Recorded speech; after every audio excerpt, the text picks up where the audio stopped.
আমাদের এই পৃথিবীতে যে কত রহস্য লুকিয়ে আছে তা আমরা হয়তো কোনোদিনও পুরোপুরি জানতে পারব না।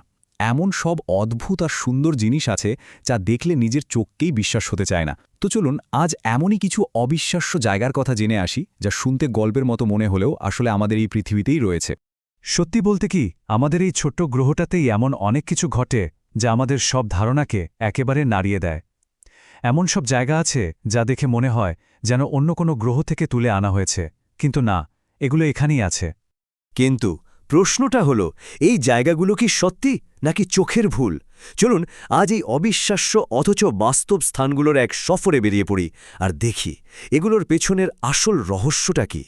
তাহলে চলুন প্রথমেই যাই এমন এক জগতে যেখানে মাটির নিচের আগুন আর প্রকৃতির অদ্ভুত জীববিদ্যা মিলেমিশে তৈরি করেছে এক অবিশ্বাস্য রঙের খেলা। আমাদের প্রথম গন্তব্য আইসল্যান্ডের হাকা ডলার ভ্যালি। দেখুন, আইসল্যান্ড যে পৃথিবীর অন্যতম সুন্দর একটা জায়গা তা আমরা অনেকেই জানি, কিন্তু এই ভ্যালি দৃশ্যটা একেবারে অন্যরকম, যা সবাইকে অবাক করে দেয়। এর পেছনের বিজ্ঞানটা কিন্তু বেশ সোজা, কিন্তু দারুণ মজার। এখানকার দুটো বিখ্যাত গিজার, গ্রেট গিজার আর স্ট্রোকুর হাজার হাজার বছর ধরে মানুষকে মুগ্ধ করে আসছে। আসলে হয় কি, মাটির নিচে জল জমে প্রতি 10 মিনিটে এতটাই চাপ তৈরি করে যে জলটা প্রচণ্ড বেগে একটা ফোয়ারার মতো ওপরে উঠে আসে। আর জলটা যখন সবে বের হতে শুরু করে তখন এর আকৃতিটা হয় ঠিক যেন একটা বিশাল নীল কচ্ছপের ডিমের মতো।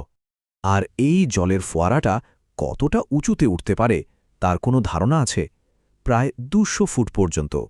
ভাবা যায় একটা প্রাকৃতিক ফোয়ারা এতটা শক্তিশালী হতে পারে। এরপর আমরা দেখব এক জাদুকরী গাছ, রেইনবো ইউক্যালিপটাস। পৃথিবীতে প্রায় 700 রকমের ইউক্যালিপটাস গাছ আছে, কিন্তু এর মতো রঙিন আর একটাও নেই। গাছগুলো প্রায় 250 ফুট পর্যন্ত লম্বা হতে পারে। চলুন দেখি এই রামধনুটা আসলে কিভাবে তৈরি হয়। গাছটার বাইরের ছাল যখন ফিতের মতো খসে পড়ে তখন ভেতর থেকে একটা উজ্জ্বল সবুজ রঙের স্তর বেরিয়ে আসে। এরপর সময় যাওয়ার সাথে সাথে আর আবহাওয়ার প্রভাবে এই সবুজ রঙটায় ধীরে ধীরে নীল, বেগুনি, কমলা আর মেরুন রঙে বদলে যায়। মানে প্রকৃতি নিজেই যেন এর গায়ে রং করে দেয়। আচ্ছা, এবার আমরা এমন দুটো জায়গার কথা জানব যেখানে জল তার এক এক রূপে দুটো একেবারে উল্টো দৃশ্য তৈরি করেছে। একদিকে আছে জলে ভরা মরুভূমি আর অন্যদিকে বরফের জঙ্গল। অদ্ভুত না? একবার ভাবুন তো, একটা মরুভূমি, কিন্তু সেখানে ধুধু বালির বদলে আছে হাজার হাজার স্বচ্ছ জলের লেগুন। অবিশ্বাস্য মনে হচ্ছে, তাই না? কিন্তু ব্রাজিলের ল্যান্ডকোয়াইজ ম্যারিন হ্যান্সিস ন্যাশনাল পার্কে ঠিক এটাই দেখা যায়। বছরের একটা নির্দিষ্ট সময়ে, মানে জানুয়ারি থেকে জুন মাস পর্যন্ত, বৃষ্টির জলে এই মরুভূমিটা হাজার হাজার লেগুনে ভরে যায়। এই লেগুনগুলো প্রায় 300 ফুট লম্বা আর 10 ফুট গভীরও হতে পারে। কিন্তু জুন মাসের পর যখন জল শুকিয়ে যায় তখন এই জায়গাটা আবার আগের মতো একটা শুকনো মরুভূমিতে পরিণত হয়, একেবারে জাদুর মতো। জঙ্গল বলতেই তো আমাদের মাথায় গাছপালা, পশুপাখির ছবি ভেসে ওঠে। কিন্তু আন্দিজ পর্বতমালার অনেক উঁচুতে এমন এক জঙ্গল আছে যা পুরোপুরি বরফ দিয়ে তৈরি। এখানকার বরফের চূড়াগুলো দেখতে ঠিক যেন ধারালো সূঁচের মতো। এই বরফের চূড়াগুলো, যাদেরকে পেনিটেন্স বলা হয়, সেগুলো প্রায় 16 ফুট পর্যন্ত লম্বা হতে পারে। আর সবচেয়ে অবাক করা ব্যাপার হলো এগুলোর প্রত্যেকটা সূর্যের দিকে মুখ করে থাকে। এমনকি বিখ্যাত বিজ্ঞানী চার্লস ডারউইনও 1800 দশকে আন্দিজ পর্বতমালা পার হওয়ার সময় এই অদ্ভুত বরফের জঙ্গল প্রথমবার দেখেছিলেন। চলুন এবার আলো আর অন্ধকারের এক জাদুকরী জগতে যাওয়া যাক। আমরা দেখব মাটির নিচের এক জীবন্ত আকাশ, আর দেখব কিভাবে সময় আর প্রকৃতি মিলে পাথরকে শিল্পের রূপ দিয়েছে। নিউজিল্যান্ডের নর্থ আইল্যান্ডে কিছু পুরনো গুহা আছে, যার গভীরে ঢুকলে মনে হবে যেন কোনো জাদুর জগতে চলে এসেছেন। সেখানকার স্থানীয় মাওরি অধিবাসীরাই পর্যটকদের এই জাদুকরী গুহা ঘুরিয়ে দেখান। এই গুহার ছাদে লক্ষ লক্ষ গ্লো ওয়ার্ম, মানে এক ধরনের জোনাকি পোকা বাস করে। এই পোকাগুলো থেকে সবুজ আর নীল রঙের একটা আলো বের হয়। ওরা নিজেদের শরীর থেকে এক ধরনের সুতো বের করে গুহার ছাদে জালের মতো বিছিয়ে রাখে, যা দেখলে মনে হয় যেন মাটির নিচে লক্ষ লক্ষ তারা জ্বলছে। কি অসাধারণ একটা দৃশ্য! এবার এমন এক জায়গার কথা বলবো যেখানে সবাই চাইলেই যেতে পারে না। জায়গাটার নাম দ্য ওয়েভ, যেটা অ্যারিজোনাতে অবস্থিত।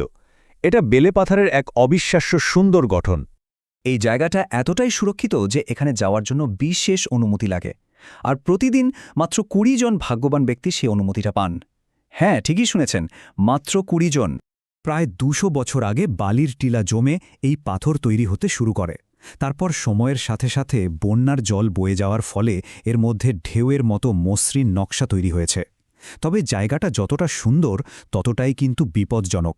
প্রচণ্ড গরম আর গোলক ধাঁধার মতো ভূখণ্ডের কারণে এখানে হারিয়ে যাওয়ার সম্ভাবনাও খুব বেশি।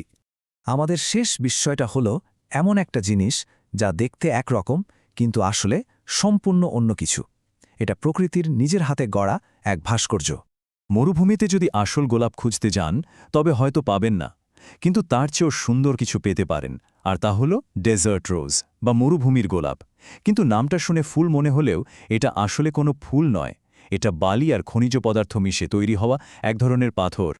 যখন মরুভূমির লবণাক্ত হ্রদের জল শুকিয়ে যায় তখন জিপসামের মতো খনিজ পদার্থগুলো বালির সাথে মিশে ঠিক গোলাপের পাপড়ির মতো আকৃতি নেয়। এই পাথরের গোলাপগুলো আকারে 8 ইঞ্চি থেকে শুরু করে প্রায় 40 ইঞ্চি পর্যন্ত লম্বা হতে পারে।